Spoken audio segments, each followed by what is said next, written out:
Okay, so Simon, everyone's come through Captain's Run this afternoon, okay? Ready for tomorrow? Yep, enjoyed the run out here. The stadium is looking really good. The surface obviously is a new pitch, but it looks like it's in good nick. And yeah, everyone came through and excited about tomorrow's game. So the roof will be open and the weather forecast looks it's for dry, for cold. So will that have any impact in your experience here? I don't think so. We've played here with the roof open and the rain lashing down. So as long as it's dry, I think it's the same for both sides, and we have an opportunity to have a clean game which isn't affected by the elements.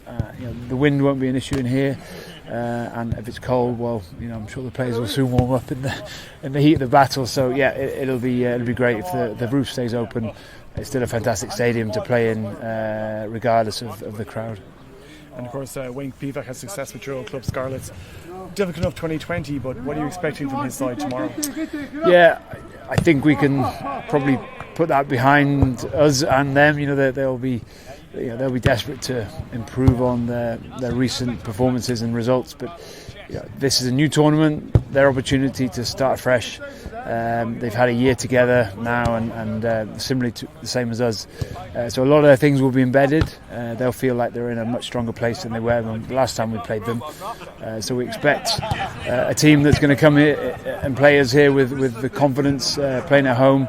Again, not with the 70,000 Welshmen supporting them, but I think the way they like to play in the Scarlets, when they were winning things, they were attack-minded. They had threats across the park in attack, and I expect that to be no different tomorrow. In terms of George North playing at 13, he's been in great club form. What kind of threat do you think he's going to pose tomorrow from that channel?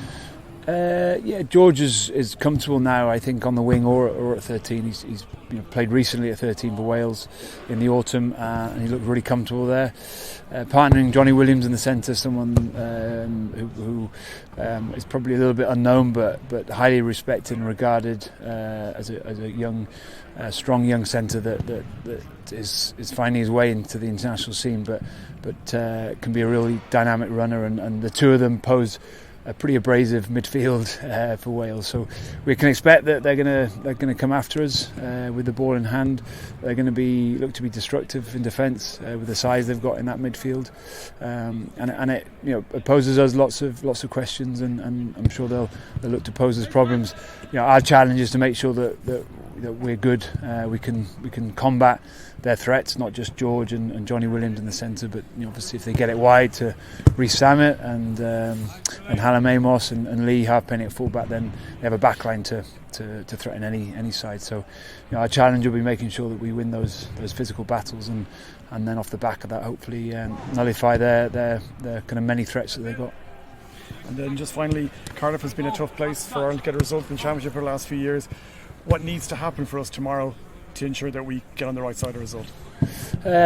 We've often given Wales a bit of a head start here, and that's a number of times we've done that. Most recently in 2019, when they won the Grand Slam, they got ahead of us. Obviously the conditions were slightly different. There was a lot of rain and it was hard to chase the game, but we can't afford to give a side like Wales in home advantage the 10, 12, 15 points head start, which we have done in the past. And I think making sure that we win those little battles early on. The game isn't won in the first 20, but it certainly can be difficult to win it if you don't get on top of things and you give sides the type of head start that we have done here. So making sure that we start well, and that probably goes across the board for all games, but in particular against Wales, that's where we've struggled a little bit. We've given them a head start and we've allowed them to get momentum, so that'll be probably one of our priorities tomorrow. Thank you very much, Simon. Go well. Pleasure.